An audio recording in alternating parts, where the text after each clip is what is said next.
Oh là là, mais regarde ça, c'est le super vache. Les trompes d'eau ont clairsemé les rangs, mais n'ont pas douché l'enthousiasme de cette vingtaine de gamins. Les petites balles de golf, ces enfants les apercevaient souvent de loin et ils ne pensaient pas pouvoir les frapper un jour. Oui, j'ai jamais pensé. Finalement, tu as bien fait d'essayer. Oui. Tu as envie de continuer? Oui. Parce que tu as juste à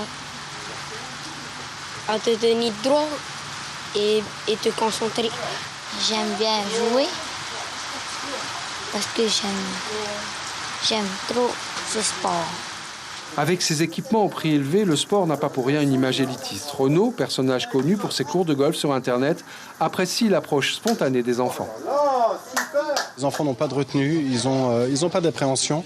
Et c'est ça qui est intéressant, c'est qu'il n'y a pas de réflexion logique, mécanique, technique. En fait, ce qu'ils veulent, c'est simplement envoyer la balle. Ils n'ont pas peur de rater. Et donc, il n'y a aucune retenue.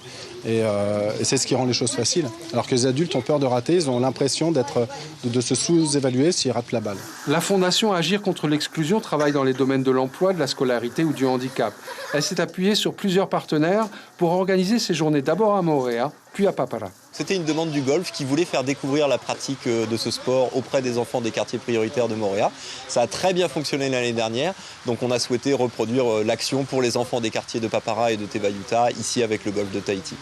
Le grand mérite de cette opération est de permettre à quelques-uns de ces débutants, les plus doués en apparence, de poursuivre gratuitement l'apprentissage et la pratique du golf, histoire de ne pas passer à côté d'un vrai talent caché.